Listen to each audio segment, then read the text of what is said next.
श्री स्वामी समर्थ. स्वागत आहे तुमचं माझ्या युट्यूब चॅनल मध्ये. आजचा दिवस तुम्हाला खूप छान सुख समाधानाचा आणि आनंदाचा जाऊ देत ही स्वामींच्या चरणी प्रार्थना करते आणि आज या नवीन व्हिडिओला सुरुवात करते.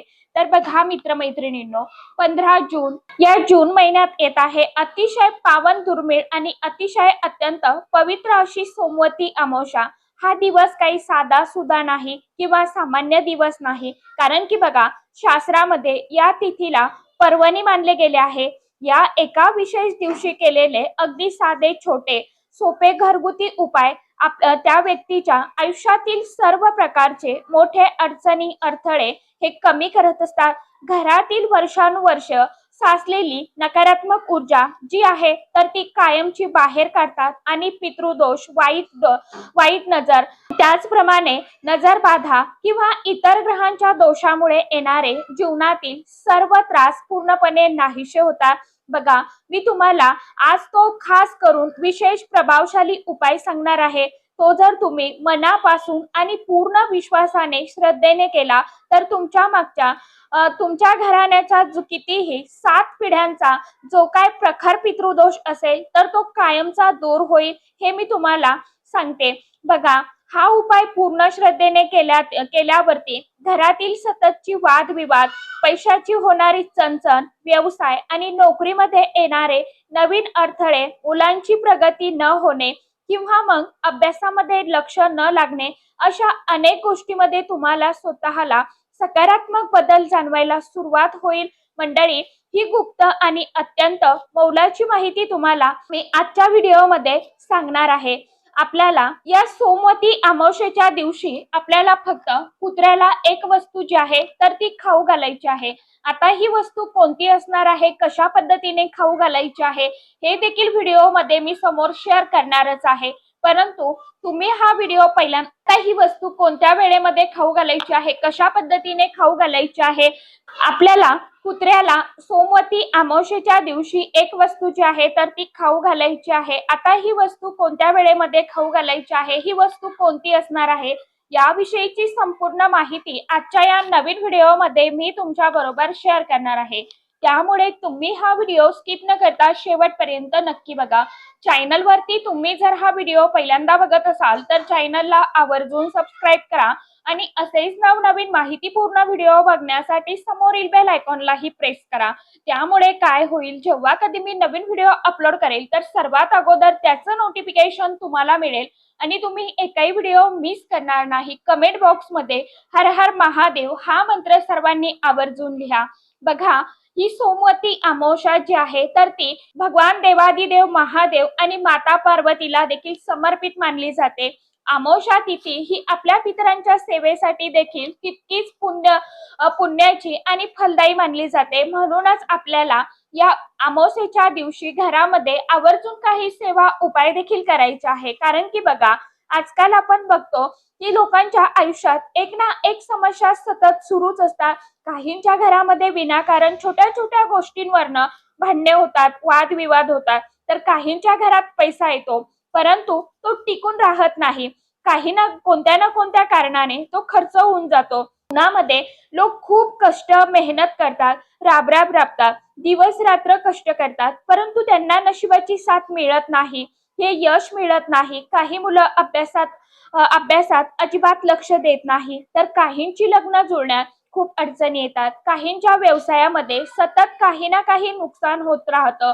एवढं सगळं करून सुद्धा जेव्हा अडचणी कमी होत नाही ना, तर अशा वेळी वैतागून लोक म्हणतात की अरे, माझं नशीबच साथ देत नाही, माझं नशीबच खराब आहे, जाऊ दे. काही वेळा या सगळ्या गोष्टी मागे घरातील वास्तुदोष किंवा अदृश्य पितृदोष सुद्धा कारणीभूत असतो.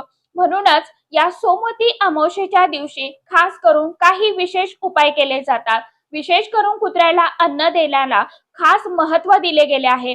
कारण कुत्रा हा कालभैरवांचं वाहन आणि राहू केतूचं, त्याचबरोबर पितरांचे दोषी संबंधित मानला जातो. अमावस्येच्या दिवशी पितरांचं स्मरण करून कुत्र्याला तृप्त केल्याने त्याचे आशीर्वाद मिळतात आणि राहूची वक्र दृष्टी शांत होते. असे मानले जाते की अनेक लोक हा विशेष उपाय पिढ्यानपिढ्या करत आलेले आहे. बघा, ही माहिती तुम्हाला कुठेही सहज मिळणार नाही बरं का.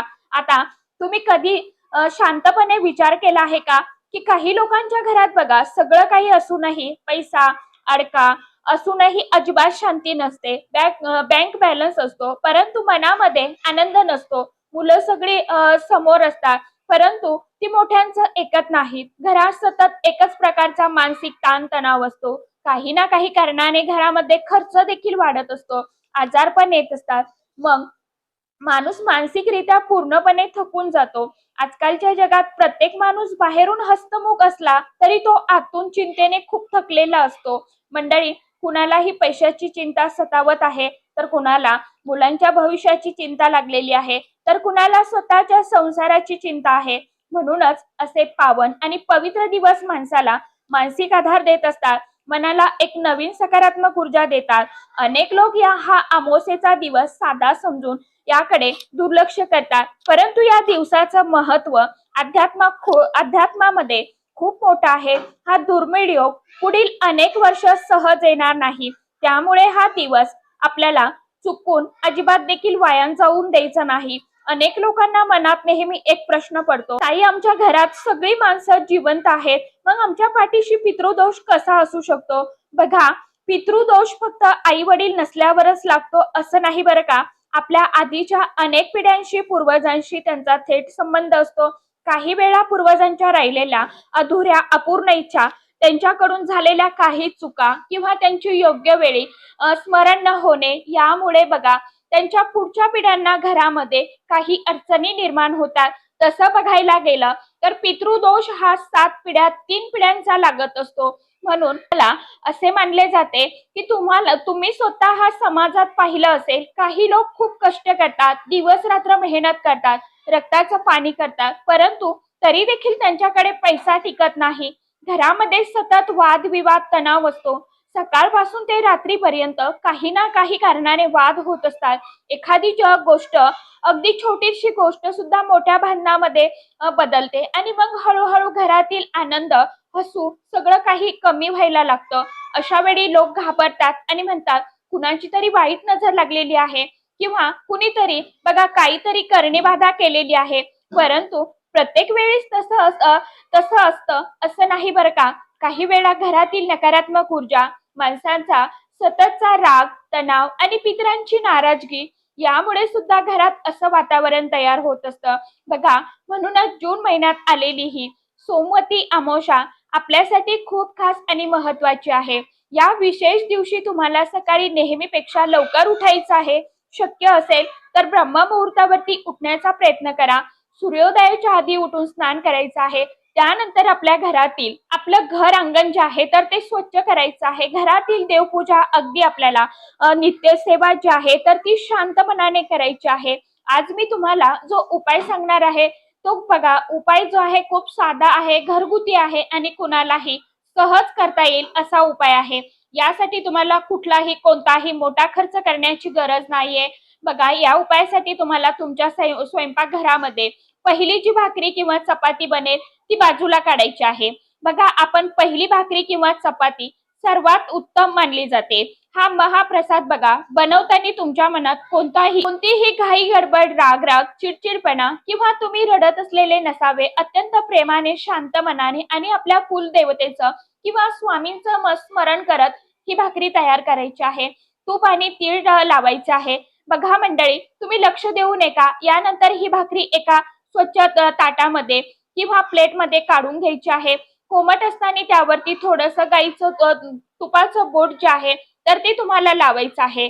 यावरती तुम्हाला थोडासा गुळ जो आहे तर तो ठेवायचा आहे आणि ही तूप लावल्यानंतर त्याच्यावरती थोडेसे काळे तीळ तुम्हाला पसरवायचे आहे. शास्त्रानुसार काळे तीळ हे पूर्वजांच्या शांतीचे आणि शनिदेवांशी आणि कुंडलीतील राहू केतूच्या दोषांच्या निवारणासाठी संबंधित मानले जातात. त्यामुळे अमावस्येच्या दिवशी तिळाला खास विशेष अनन्यसाधारण महत्व आहे. आता ही भाकरी किंवा अन्नाचे पात्र हातात घेऊन तुमच्या संपूर्ण घरात अगदी शांतपणे फिरायचं आहे. घरातील प्रत्येक खोलीत जायचं, स्वयंपाकघरात, हॉलमध्ये, वस्तूंच्या कोपऱ्याजवळ आणि जिथे तुमचं धन ठेवता तिथे तुम्हाला ही भाकरी घेऊन जायची आहे. हे करत असताना मनातल्या मनात स्वामींचं नामस्मरण करा किंवा तुमच्या कुलदेवतांचं नामस्मरण करा. किंवा मग तुम्ही ओम पितृदेवताय नमः या मंत्राचा जप करा।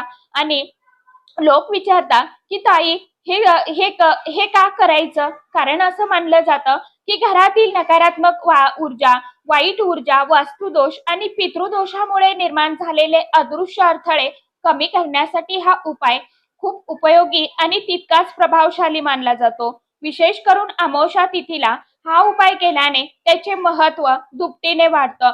यानंतर काय करायचं? घरभर फिरून झाल्यावरती तुम्हाला तुमच्या घराचा जो मुख्य दरवाजा आहे त्या उंबरठ्याजवळ उभं राहायचं आहे आणि त्या भाकरीचे पात्र तुम्हाला म्हणजेच ताट मुख्य प्रवेशद्वारावरून आतल्या बाजूने बाहेरच्या बाजूने अशी 7 वेळा तुम्हाला उतरवून घ्यायची आहे। त्यानंतर हे शांतपणे हे सर्व करत असताना आपल्याला कुणाशीही बोलायचं नाही, पूर्ण श्रद्धेने हा उपाय करायचा आहे आणि हा नैवेद्य कुत्र्याला द्यायचा आहे। तर बघा, देण्याआधी लक्ष द्या, घराबाहेर जाऊन हा महाप्रसाद, ही चपाती पोळी जी आहे तर एखाद्या कुत्र्याला शक्य असल्यास कुत्र्याला किंवा परिसरात असणाऱ्या कोणत्याही कुत्र्याला अत्यंत आदराने आपल्याला खाऊ घालायची आहे।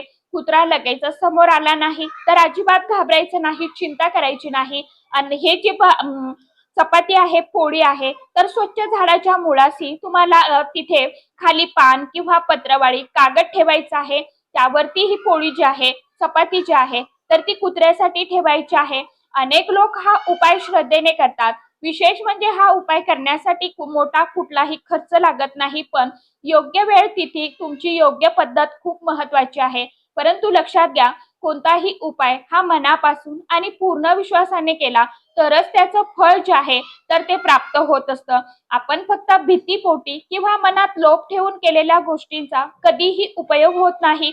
काही लोक म्हणतात आम्ही अनेक उपाय केले परंतु आम्हाला फरक जाणवला नाही।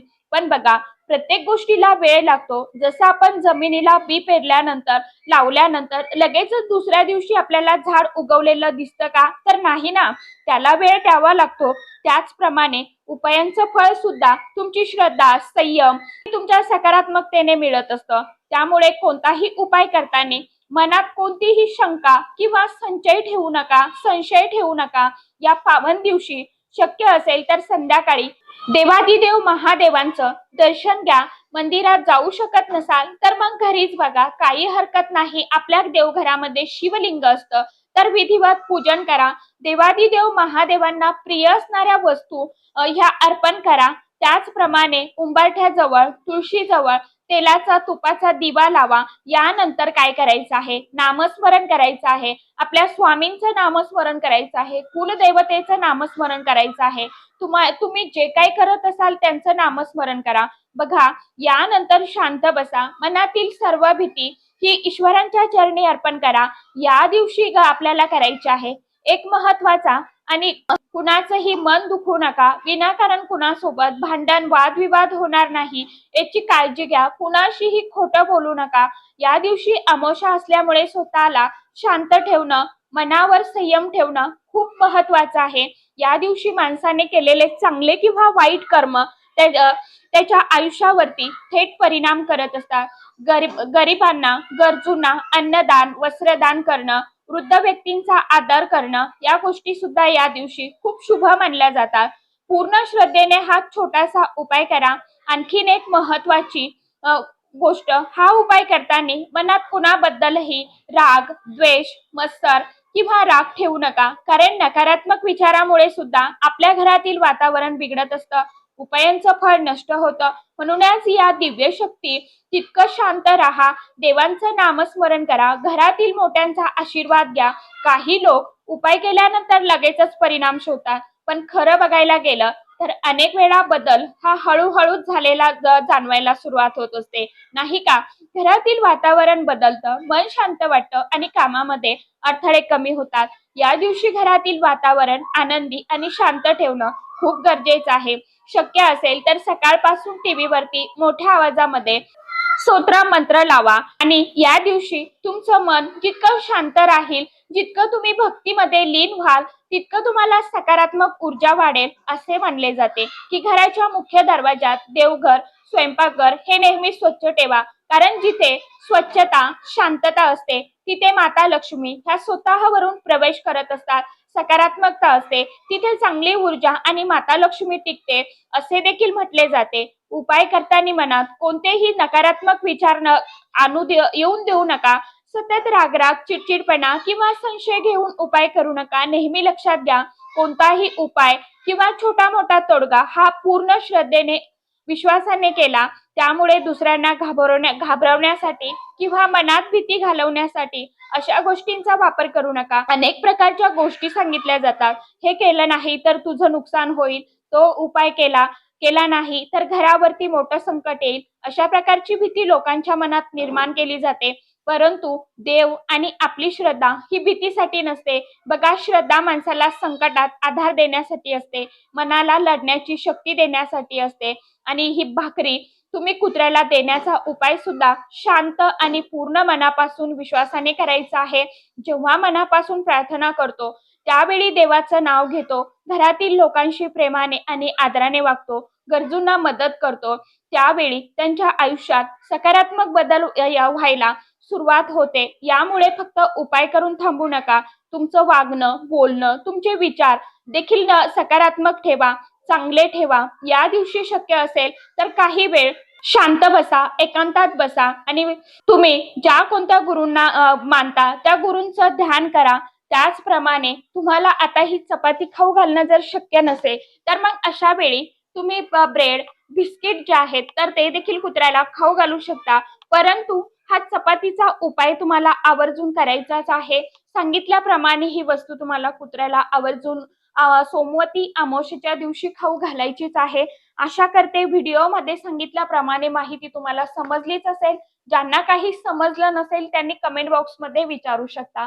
तर चला, आजच्या व्हिडिओमध्ये इतकीच माहिती होती. कशी वाटली नक्की सांगा. व्हिडिओ आवडला तर चॅनलला आवर्जून लाईक, शेअर, सबस्क्राईब जरूर करा. परत भेटूया नवीन माहितीसोबत, नवीन व्हिडिओसोबत. तोपर्यंत सर्व माझ्या युट्यूब परिवाराला श्री स्वामी समर्थ.